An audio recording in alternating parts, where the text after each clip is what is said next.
Assalamualaikum warahmatullahi wabarakatuh. Perkenalkan, nama saya Nur Sahida dengan NIM A1L119046, jurusan Pendidikan Kimia Universitas Halu Oleo. Baiklah, di sini saya akan menjelaskan tentang materi katabolisme asam lemak C genap. Baiklah, langsung saja kita melangkah ke materi tersebut. Katabolisme dan lipid.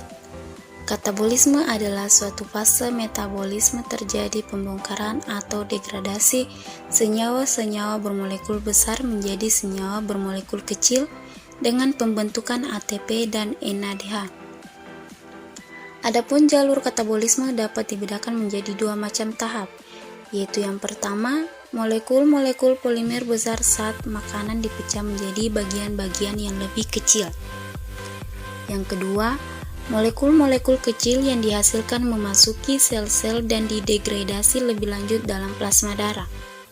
Adapun pengertian dari lipid adalah komponen sel atau jaringan yang terdiri atas beraneka ragaman senyawa yang sebagian besar hanya larut dalam pelarut organik nonpolar seperti ether, kloroform, dan benzen.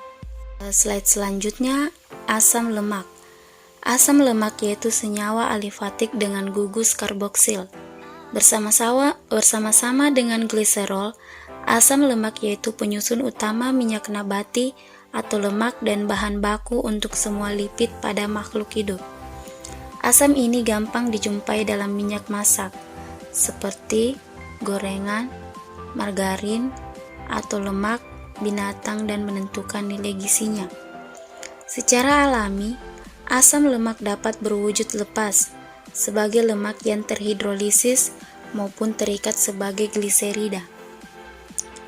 Asam lemak dipecah dengan cara pelepasan 2 unit karbon berturut-turut. Dengan demikian, asam lemak akan dipecah melalui oksidasi dan karbon beta. Dapat kita lihat gambar atau struktur asam lemak di bawah tersebut. Adapun degradasi asam lemak, beta oksidasi. Degradasi asam lemak secara umum, proses asam lemak adalah beta oksidasi yang terjadi di dalam mitokondria. Asam lemak dalam sitoplasma diaktifkan dengan mengikatnya koenzim A. Kemudian dengan sistem transport karnitin masuk ke mitokondria untuk didegradasi menjadi asetil koenzim A.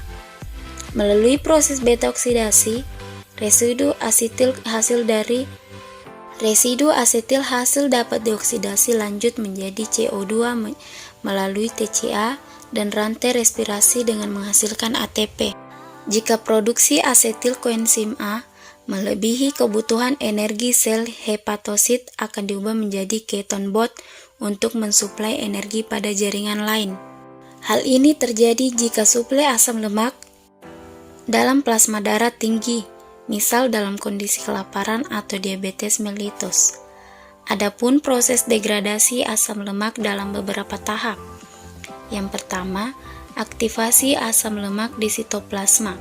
Yang kedua, pengangkutan asam lemak koenzim A dari sitoplasma menuju ke mitokondria dengan bantuan molekul pembawa karnitin yang terdapat dalam membran mitokondria.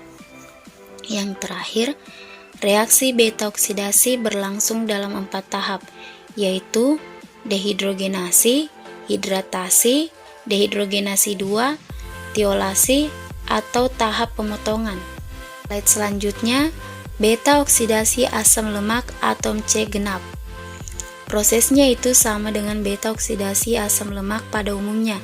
Terjadinya pengulangan mekanisme beta oksidasi secara berurutan sampai panjang rantai asam lemak tersebut habis dipecah menjadi molekul asetil koenzim A.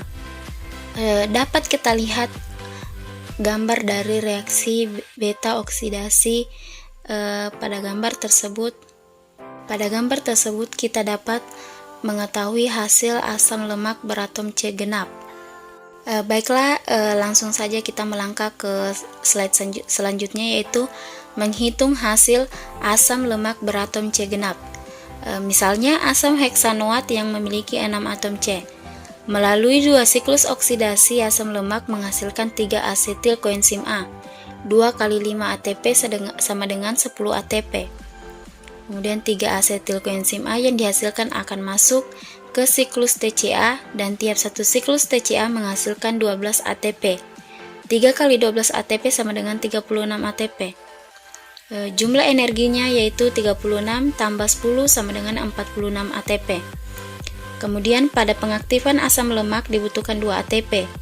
Jadi ATP yang dihasilkan yaitu 46 ATP dikurang dengan asam lemak yang dibutuhkan yaitu 2 ATP sama dengan 44 ATP. Jadi ATP yang dihasilkan secara keseluruhan yaitu 44 ATP karena telah dikurangkan dengan asam lemak yang dibutuhkan. Baiklah, itulah tadi materi yang dapat saya jelaskan mengenai materi katabolisme asam lemak C genap. Lebih dan kurangnya mohon dimaafkan. Wabillahi taufiq wal hidayah. Wassalamualaikum warahmatullahi wabarakatuh.